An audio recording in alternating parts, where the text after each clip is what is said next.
Está bien, está bien. ¿Cuántos de ustedes saben que Dios es más que suficiente? Una de las características de Dios, por las que conocemos la iglesia cristiana en el mundo entero a través de todos los años, de todos los tiempos, es que Dios es omnisciente, Dios es omnipresente y omnipotente.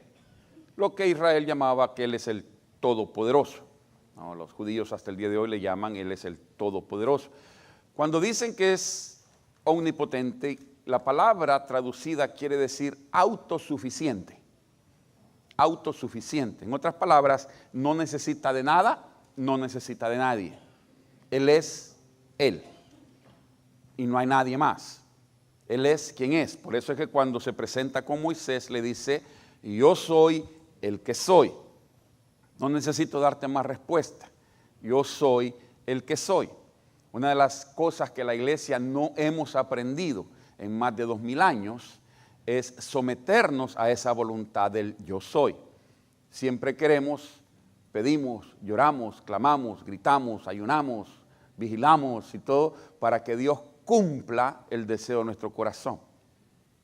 Cuando Cristo nos enseña a nosotros a orar, hágase tu voluntad, en los cielos como en la tierra.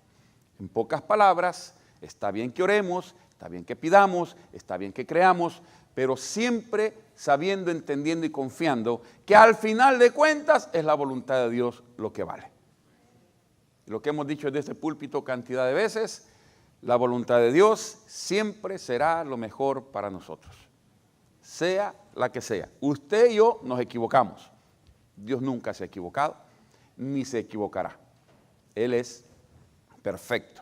Por eso he querido meditar, o que meditemos en esta hora sobre ese aspecto de Dios. Dios es suficiente. Y quiero invitarlos a que pensemos juntos en la palabra misma. Deuteronomio, el 5.º libro de la Biblia, el último libro de la ley. Deuteronomio quiere decir repetición.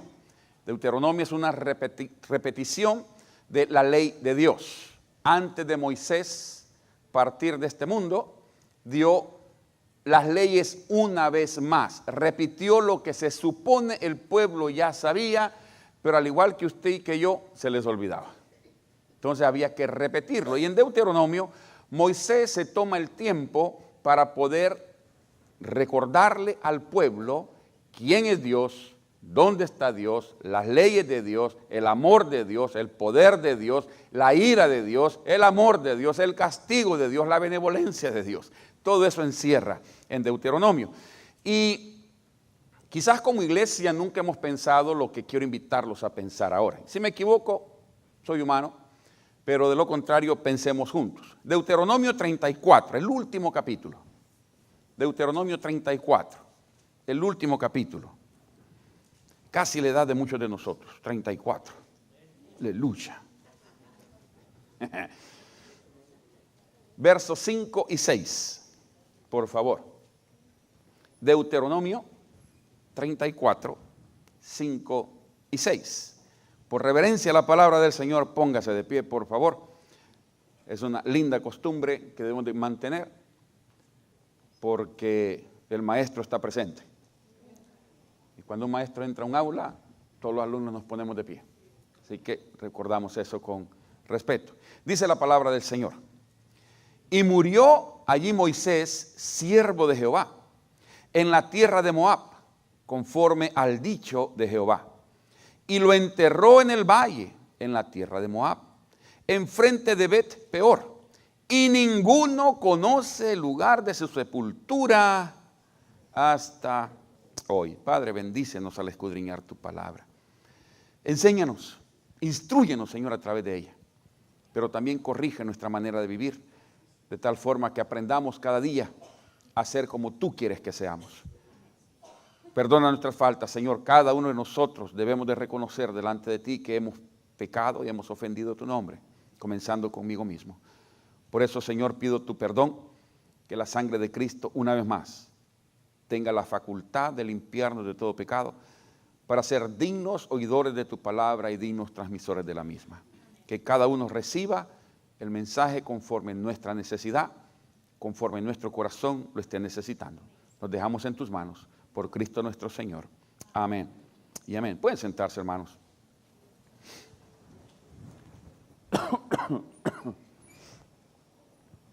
Dicen que,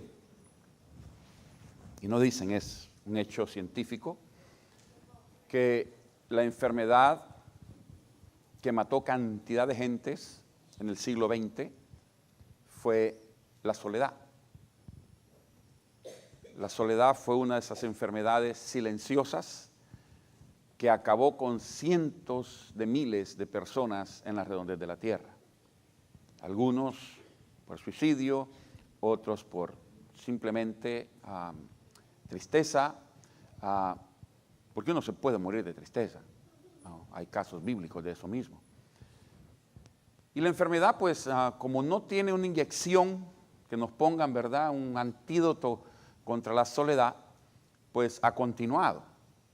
Un poco menos, ya que al mismo tiempo el siglo XXI ha ayudado bastante con la tecnología y el hecho de que podemos hablar con nuestros seres amados donde quiera que se puedan encontrar, podemos vernos incluso hoy en día en el teléfono, tenemos facultad ahora de poder platicar con nuestros seres amados en cualquier parte del mundo que se puedan encontrar. Ha ayudado un poco, pero la enfermedad continúa haciendo tremendos estragos. Muchos padecemos de un síndrome que se le llama en nuestros tiempos, cuando llega el invierno, padecemos de soledad, padecemos un poquitito de depresión, porque los días son cortos, porque la noche es más larga, porque hay frío, por esto, por lo que usted quiera, muchos entramos en ese proceso. Nadie nos preguntó si lo queríamos, ¿verdad? Simplemente cae en nosotros y entramos en esto. Rusia, por ejemplo, ocupa el primer lugar en el mundo en cuanto a lo que son los suicidios, especialmente en la juventud, en adolescentes, seguido por Canadá, que también es un país donde poco se ve el sol y por lo tanto trae tristeza, trae depresión, trae amargura y hay mucho suicidio en adolescentes de igual forma en estos lugares. Su servidor vivió un par de años en Vancouver y en el verano en Vancouver no se ve el sol, se ve por minutos solamente, pero constantemente está lloviendo. Por eso ya no le llaman Vancouver, sino que le llaman Raincouver, porque todo el tiempo está lloviendo. Y es triste, los días son grises. Entonces entra esa soledad. Y uno siempre quiere estar acompañado. Yo siempre he creído que la soledad bien manejada es beneficiosa. Muchos necesitamos un momento a solas. Ay, que la esposa deje de estarnos fregando. Un ratito. Leave me alone, ¿verdad? O viceversa, cuando las mujeres necesitan un tiempo, no de estar metidas en la cocina, ni en el baño limpiando, es un momento para ellas. Todos necesitamos un momento para nosotros. Un momento de relax, de tranquilidad, de encontrarnos con nosotros mismos. Es saludable, hermano, aparte. Quizás aunque sea una vez a la semana, una hora para usted. Para usted. No cuidar al niño, no hacer comida, no limpiar el baño, no limpiar una hora para usted, para que usted haga lo que usted quiere, si quiere dormir, si quiere leer, si quiere caminar, si quiere cantar, lo que usted quiera, pero una horita, mínimo, una hora, para que usted pueda relajarse y concentrarse de igual forma. Ayuda a la concentración, dicho sea de paso, es saludable, pero desde que yo tengo uso de razón, allá en mi pueblo siempre decían, hey, cuando íbamos a ir a algún lado, hey, me hace gallo, le decían a uno. Eso quería decir, ¿me acompañás? ¿No? Siempre uno necesita compadre, decían allá, para ir a cualquier lado. Y eso se repite. Usted va a un restaurante con 2, 3 familias de los hermanos de la iglesia y va a comer, una hermana se levanta, nunca una mujer va sola al baño. Nunca una mujer va sola al baño. Siempre arrastra 2 o 3 que están a la pared. Hermana, voy al baño, no quiere ir. ¡Ay, sí! No! Y van todos en bola, ¿verdad? Para el baño. Siempre es así. Siempre es así. Los hombres somos un poco más así. Ahorita vengo. Ahí se va. Uno no dice para dónde va. Pues las mujeres son más sinceras en eso. Voy al baño. ¿Va, hermana? Ahí van en bola para allá. Porque estamos acostumbrados a tener a alguien, ¿no? Tener a alguien siempre a nuestro lado. ¿Usted ha pensado cuando usted se muera? Yo sé que no nos gusta pensar en la muerte, ¿no? Va en contra de nuestra cultura, va en contra de nuestro ser. Pero, ¿ha pensado usted algún día cuando usted se muera? ¿Quién va a venir a su entierro usted? ¿Quién va a estar en su velorio? ¿Quién va a venir a llorarlo? Nomás las tarjetas de crédito que les quedamos debiendo, ¿verdad? ¿Quién va a venir a su entierro? ¿Quién va a venir? Piensen un segundito. Porque hasta en eso queremos que en nuestro funeral vengan todos. Como que si vamos a saber nosotros, ¿verdad? Que van a estar todos metidos ahí. Pero le hace sentirse bien a uno saber que cuando yo me muera van a venir varias personas y más de alguno va a derramar alguna lágrima. Te fuiste, no me pagaste. Alguien va a llorar, alguien va a sentir algo y de verdad que el ego de uno lo hace sentirse bien saber que vamos a estar acompañados. ¿Ya se fijó lo que leyó ahí? ¿Quién fue al funeral de Moisés? Nadie. Nadie. Moisés, hermano, por favor, Moisés dirigió millones de gentes. Fue líder de millones de gentes. Fue sacerdote, fue profeta, fue líder, fue consejero, fue esposo, fue padre, fue nuero, fue todo. Y cuando murió, nadie fue a su velorio. Nadie estuvo con él. Ni su esposa, ni sus hijos, ni Josué, que era su sombra. Ninguno, nadie. Mira, ahí está, la palabra lo dice. Tanto es así que nadie sabe dónde está enterrado.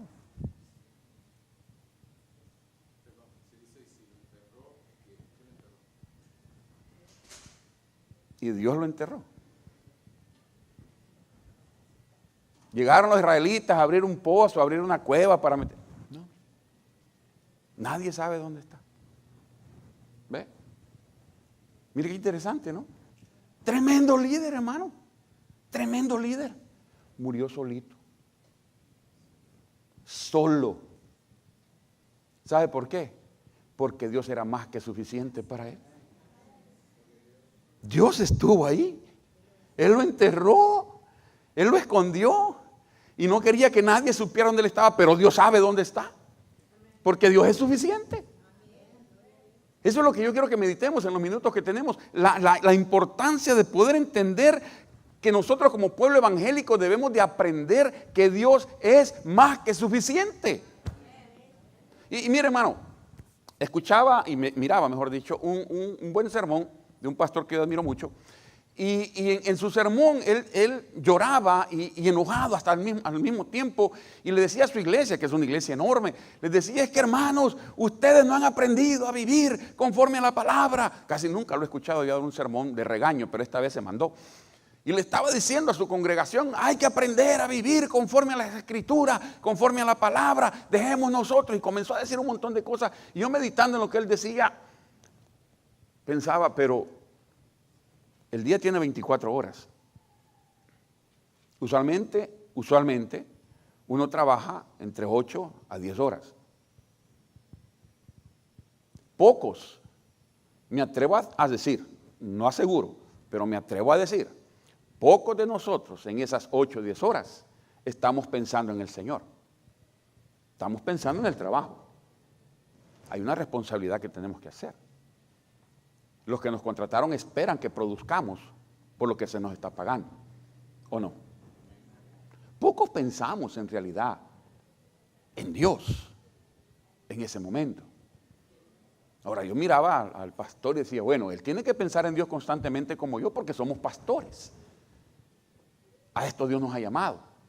constantemente pensando en programas, pensando en visiones, pensando en la palabra, cómo dirigir esto, cómo dirigir lo otro, cómo poner esto, cómo poner aquello, qué se puede hacer para mejorar aquí, qué se puede hacer para mejorar allá. Hay que buscar, llamar a los hermanos, buscar a los enfermos, estar atento con todas las situaciones. Se reciben llamadas de personas que están metidas en distintas situaciones, hay que ir a corte con algunos hermanos, hay que ir a servirles de traductor, hay que llevarlos al hospital, hay que llevarlos al doctor, hay que estar con la familia cuando están teniendo problemas, la niña salió embarazada, el muchacho se le metió en drogas, el muchacho quiere salir de aquello, hay que estar con todo eso.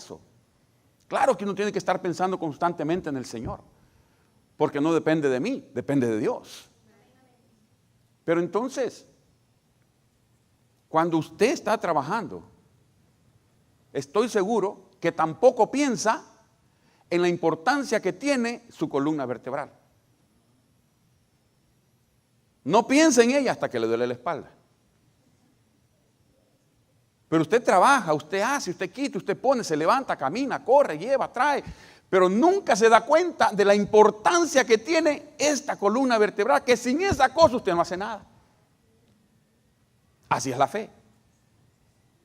No estamos constantemente en ello, pero sin ella no hacemos nada. Hebreos dice que sin fe es imposible agradar a Dios. Y claro, hermanos, repito otra vez. No es que estamos 24 horas pensando en la fe, pero la necesitamos las 24 horas. No podríamos hacer mucho, no podríamos hacer nada sin saber, sin entender que es la presencia de Dios con nosotros la que nos inspira, la que nos ayuda, la que nos alienta. Y lo vamos a ver más adelante, a seguir hacia adelante. No se me estoy dando a entender, hermanos. Dios es suficiente para muchas de nuestras cosas, no, para todas nuestras cosas. El punto es la importancia que nosotros le demos. Hermano, cuando uno comienza a leer la Escritura y comienza a darse cuenta que Dios fue más que suficiente para rescatar a José de una cisterna, de la cárcel, de la mujer que lo quiso violar, de llevarlo hasta la misma presencia de Faraón, de ponerlo a la par de Faraón, de que perdonara a sus hermanos, de que rescatara a su pueblo, de que recibiera a su padre, de que hiciera de Israel la gran nación metida allá en Egipto. Que Dios fue más que suficiente para él, porque no había nadie más con él, más que Dios.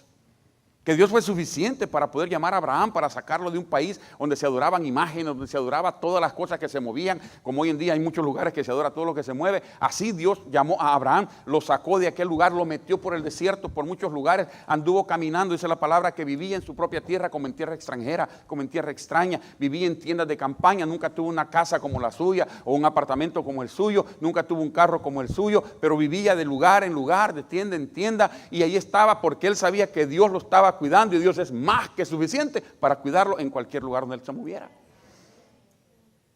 Dios fue más que suficiente para llamar a un hombre llamado Moisés y que ese hombre abriera las puertas a 400 y pico de años de esclavitud que el pueblo estaba teniendo. Dios lo llamó, Dios lo levantó, Dios lo usa, aunque él puso pretextos, él puso excusas para no servirle al Señor. Le dijo, si yo te llamo, yo te alisto. Si yo te llamo, yo te envío. Y si yo te envío, yo te respaldo. ¿Por qué? Porque yo soy suficiente en tu vida para hacer lo que yo quiero que tú hagas. Lo que quiero decirles es que Dios es más que suficiente en su vida para hacer las cosas que usted tiene que hacer si está pensando, confiando y esperando de Dios. Mira qué duro es tratar de levantar una iglesia de cero. Pocos hemos tenido esa experiencia. Tratar de levantar una iglesia donde no hay un templo bonito, donde no hay un micrófono, donde no hay aire acondicionado, donde no hay personas, donde no hay miembros. Levantar aquello. Y uno llega al parque, uno llega abajo del árbol o a donde quiera que usted vaya a comenzar y esperando y orándole al Señor. Y pregúntele al hermano Esparza, pregúntele a los hermanos a Sotolongo, pregúnteme a mí que hemos estado en ese caminar. Y uno a veces, hermano, tuve la bendición incluso en Canadá que se me dio todo un templo, eso sí, un templo lindo, bonito, con todas las comodidades y todo aquello. Rosa, Ruth, Luis y yo. Eran los que estábamos en la iglesia. Y antes de eso pudimos levantar otra pequeña iglesia aquí en Wilmington. Y de igual forma, era Rosa, Luigi y yo. Todavía no había llegado Ruth. Eso sí ha sido la iglesia más linda que yo he pastoreado. No problemas. Ningún problema. No, ahí no habían problemas. Esa iglesia era nice. no habían problemas. Pero cuesta.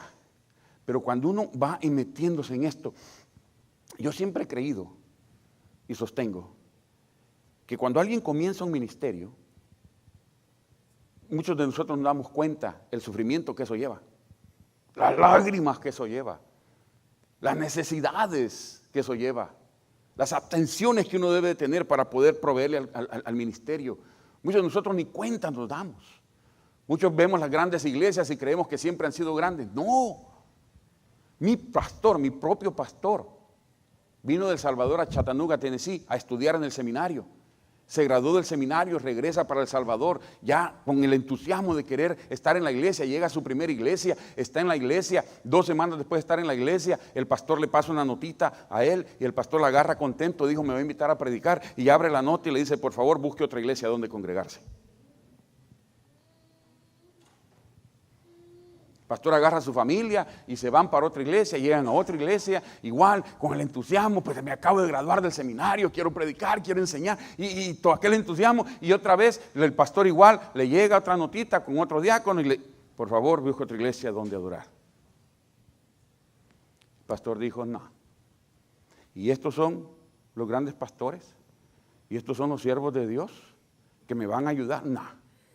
Le dijo a su familia, no volvemos a ninguna iglesia. Vamos a comenzar nosotros a estudiar la palabra en la casa. Comienzan en la sala de su casa. Él, su esposa, sus 3 hijos. Ahí comenzaron. La siguiente semana les cayeron 15 hermanos, quién sabe de dónde. Les llegaron. Y comenzaron a estudiar la palabra, ellos 15 y ellos 4, y ellos 5. Y eran 20. A la siguiente semana eran 50. Ya las muchachas se llevaron a los niños a uno de los cuartos para poderlos atender, ya se quedaron ahí. A los 3 meses ya eran 200. Ya tuvieron que rentar un localcito. A los 6 meses pasaban de los 500. Ya necesitaban un lugar más alto. Para no hacerles largo el cuento, hoy son 80,000 personas. Pero ¿dónde comenzó todo? Alguien tuvo que sufrir, que ser rechazado por la iglesia, para que Dios le dijera, no te quiero metido en una iglesia, porque si te vas a una iglesia de esta te vas a sentar y te vas a mantener ahí sentado, y como uno le encanta comer,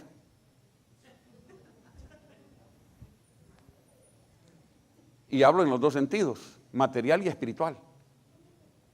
Uno llega y se sienta, qué rico que le estén dando, y dando, y dando, y dando, y dando, y uno engorda, y engorda, y después ya no se puede mover porque está gordito. Gracias a Dios que no fue así. Dios lo movió. Lloró, sufrió, fue rechazado, fue mal visto, fue criticado, todo lo que usted quiera. Critíquele pues la obra que levantó. 80,000 personas, 570 iglesias en el nivel nacional, más de 300 iglesias a nivel mundial. Critíquele eso. Critíquele eso. ¿Dónde comenzó? En la sala de su casa. ¿Qué tuvo que hacer? Llorar, sufrir, ser rechazado, estar solo, para que Dios lo levantara y pudiera hacer la obra que llegó a hacer. Alguien tiene que pagar un precio. Pero tenemos que aprender a entender que si Dios está ahí, Él es más que suficiente. Punto. Hermano, Él es suficiente. Cuesta entender eso, ¿no? Ay, pastor, eso es fanatismo. No, eso es fe. Eso es fe. Simplemente, critíqueme lo que usted quiera. Yo soy pastor, le voy a hablar las cosas espirituales. Yo no soy político para decirle por quién vaya a votar, ni que haga esto, ni que las leyes. No, soy pastor y lo que le tengo que decir es lo que la Biblia dice, lo que la palabra enseña, lo que Cristo nos dice, y eso es vida espiritual. Y la vida espiritual se alimenta por fe. Por lo tanto, debemos de entender que si Dios es el dador de la fe, Él es el sostenedor de la fe, Él es suficiente para nuestra fe. No necesitamos más. Hay que hacer cosas. Claro que sí. No le estoy diciendo que se vaya para su casa y se quede tranquilo sentado y no haga nada, no. La Biblia dice que el que no trabaja, que no coma. Sencillo como eso. Yo no le estoy diciendo, hermana, usted tiene que someterse a su marido porque la Biblia dice que la mujer se debe de someter a su marido. ¿Alguien dice amén a eso? Puros hombres, ¿verdad? Pero también la Biblia dice, maridos, amad a vuestras mujeres. Ahora sí, todas las hermanas. Pero ¿sabe por qué? ¿Sabe por qué? Cuando la mujer aprende a amar a su esposo, a someterse a su esposo, hay bendición de Dios. Y cuando usted aprende a amar a su esposa, ¿sabe usted que las oraciones de los hombres tienen estorbos para llegar a Dios? Hay estorbo. Cuando no amas a tu esposa, ese es un estorbo para que tu oración no suba. Pedro lo dice, que amemos a nuestras mujeres para que nuestras oraciones no tengan estorbo. Y no habla de la suegra, habla de las oraciones.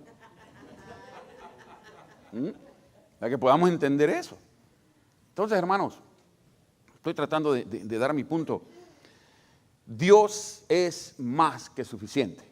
El profeta Zacarías, en el verso 6 del capítulo 4, dice: entonces respondió y me habló diciendo: esta es palabra de Jehová a Zorobabel, ahora para usted, que dice: no con ejército, ni con fuerza, sino con mi espíritu, ha dicho Jehová de los ejércitos. No es con espada, no es con ejército, no es con fuerza, es con su Santo Espíritu. Él es más que suficiente. Su Espíritu es más que suficiente.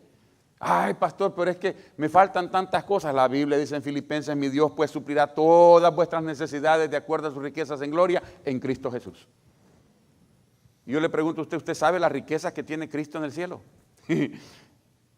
Ni la imaginación alcanza. Si las calles son de oro.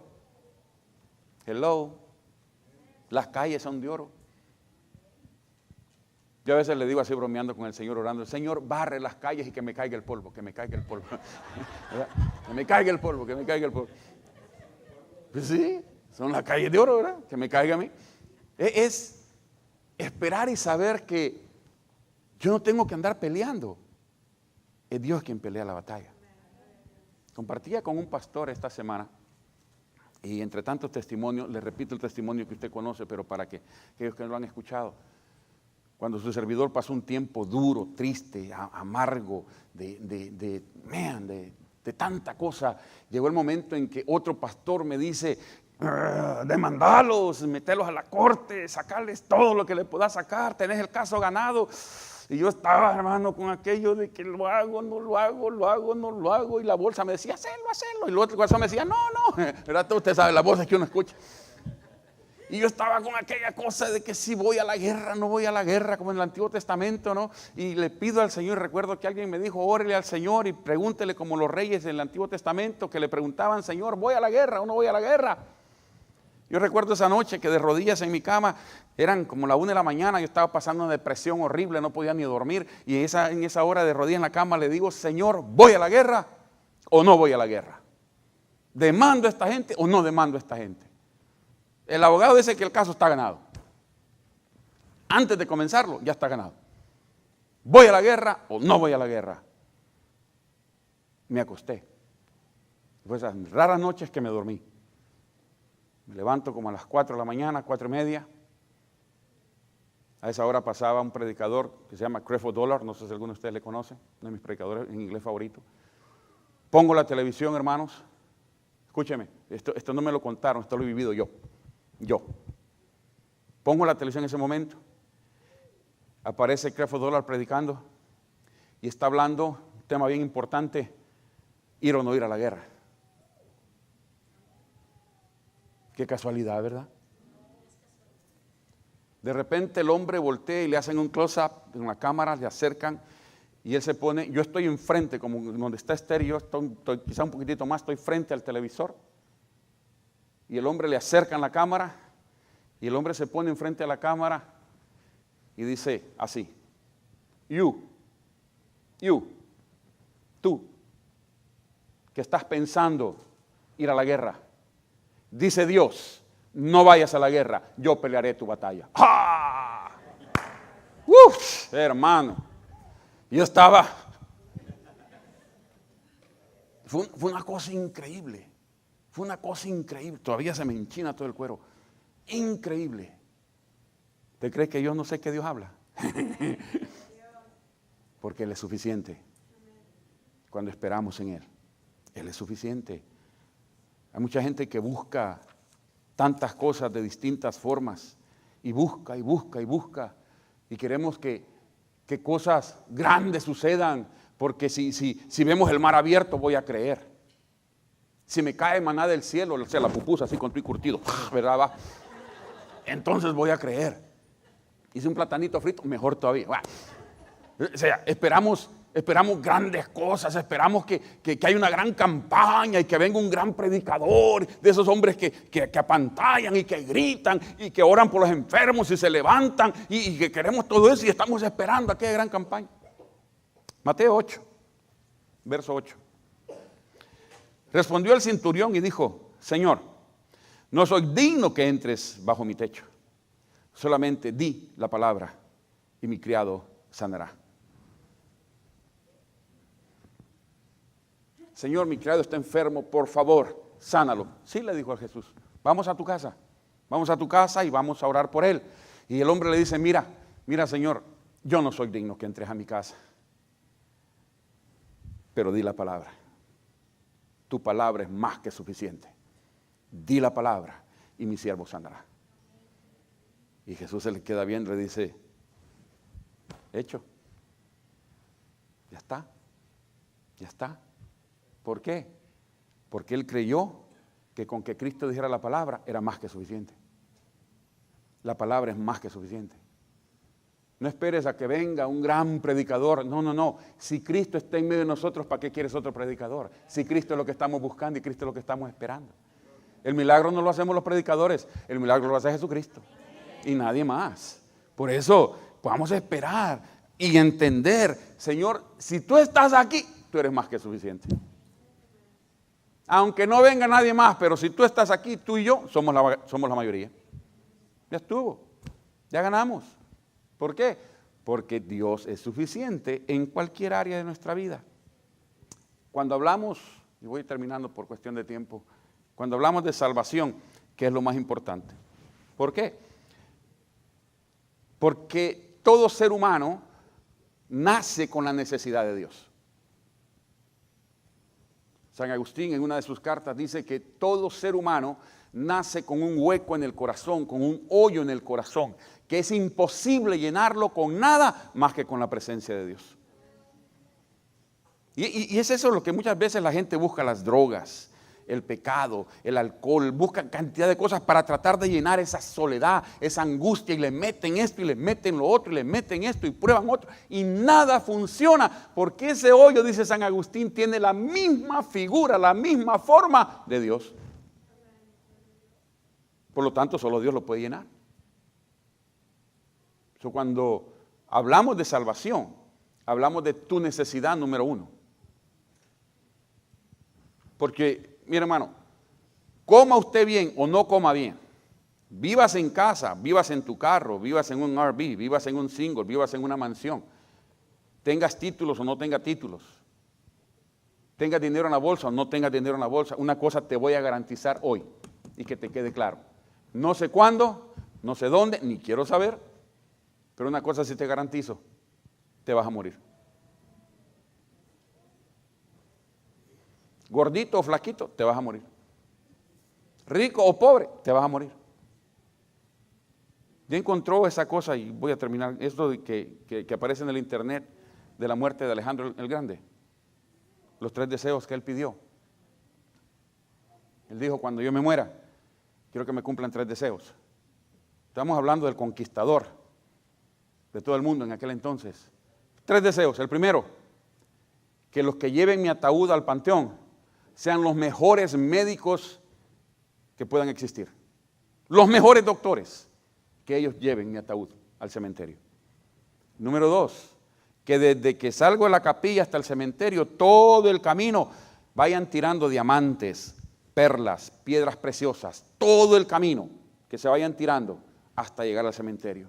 Y número 3, cuando me entierren, dejen mis manos de fuera.